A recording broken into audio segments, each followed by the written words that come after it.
글로벌 외신 브리핑 박지영입니다. 첫 소식입니다. 도널드 트럼프 미국 대통령이 지난달 31일이었죠. 중국과의 서명 일정을 밝히면서 2단계 회담이 시작되면 베이징으로 갈 것이라고 밝혔었는데요. 만약 실제로 트럼프 대통령이 중국을 방문한다면 더 많은 양보를 요구할 가능성이 있다는 보도가 나왔습니다. 사우스차이나 모닝포스트의 보도입니다.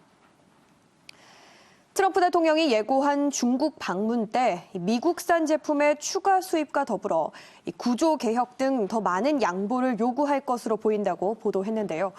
먼저 트럼프 대통령의 발언부터 다시 한번 더 살펴보면 지난달 31일 트럼프 대통령은 자신의 트위터에 중국과의 1단계 무역 합의에 1월 15일에 서명할 것이며 나중에 2단계 회담이 시작되면 베이징으로 갈 것이라고 밝힌 바 있죠.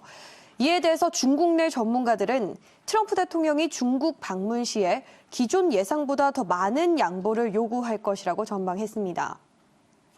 구체적으로 수인흥 중국 인민대 교수는 트럼프 대통령이 1단계 무역 합의로 고조된 분위기를 이용해서 방중 때 시진핑 중국 국가주석에게 더 많은 양보를 요구할 것이라고 말했는데요.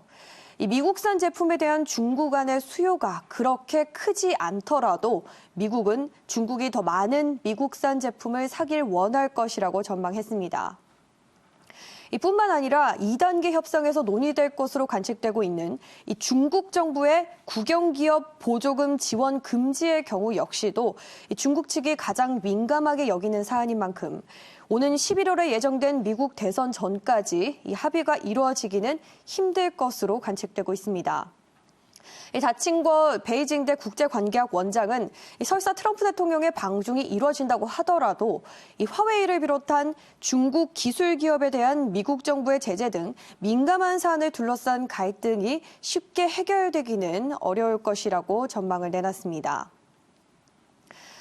이처럼 이 단계가 갈수록 진행이 될수록 미중 간 무역 합의가 쉽지 않을 수도 있다는 전문가들의 예측이 팽배한 상황에서 만약에 다시 미중 무역 전쟁이 악화된다면 이는 중국 경제에 치명적인 영향을 미칠 수도 있다는 분석도 나왔는데요. 자세한 내용 역시 보도 통해서 살펴보겠습니다.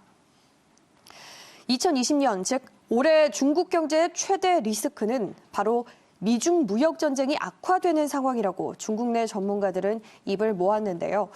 현재 시간 2일 글로벌 타임즈에 따르면 리창한 대외경제무역대학 교수는 최대 불확실성은 중국과 미국의 무역 전쟁에 있다면서 이는 중국의 경제 성장률을 6% 안팎이나 더 아래로까지 떨어뜨릴 수 있다고 말했습니다. 그러면서 양국이 1단계 무역 합의를 달성하고 또 서명을 앞두고는 있지만 2단계 협상의 경우는 지식재산권 같은 복잡한 문제나 또는 미국의 잦은 태도 변화로 인해서 더 어려울 것이란 전망을 내놨습니다. 이뿐만 아니라 2단계 협상이 곧바로 시작되는 것 또한 어려울 것이란 관측도 나왔는데요. 가오링원 중국 사회과학원 연구원은 중국 측의 경우 1단계 합의의 실행을 지켜본 뒤에 2단계 협상에 들어갈지 결정하려 하지만 미국 측은 1단계 합의 실행과 2단계 협상을 동시에 하는 것을 선호한다고 말했습니다. 이에 따라서 글로벌 타임즈는 이처럼 여러 가지 측면의 압력과 또 숨겨진 리스크들 속에서 중국 경제는 올해도 힘든 한 해를 보낼 것이라고 지적했습니다. 다음 소식입니다. 김정은 북한 국무위원장이 새로운 전략 무기를 예고하면서 핵시험 재개를 시사한 데 대해서 마크 에스퍼 미국 국방장관이 분명한 입장을 또 내놨는데요. 로이터 통신 보도로 살펴보겠습니다.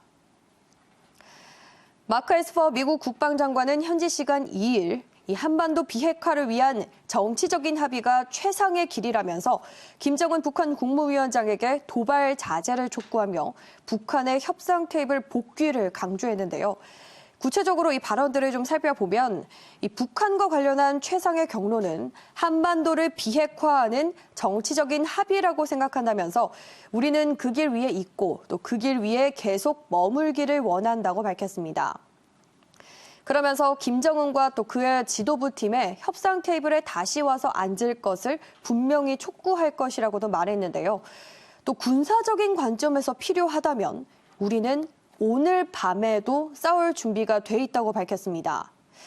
하지만 에스퍼 장관은 이보다 더 중요한 건 합의 도출을 위해서 외교관들의 외교를 가능하게 하는 것이라면서 따라서 우리는 김정은의 자제를 촉구할 것이라고 밝혔습니다.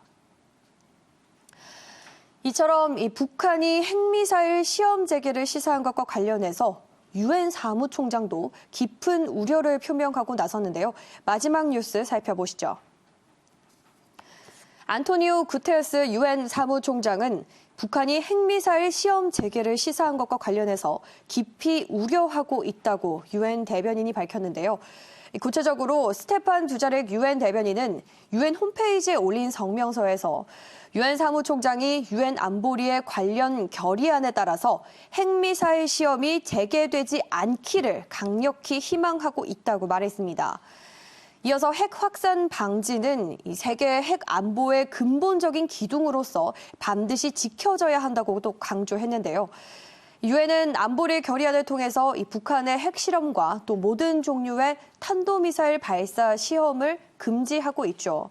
이 대북제재 결의안의 주요 내용을 좀 살펴보면 북한의 석탄과 또 농산물 수출 금지, 유류 공급 제한, 금융자산 동결, 그리고 노동자 해외 파견 금지 등에 담겨져 있는데요.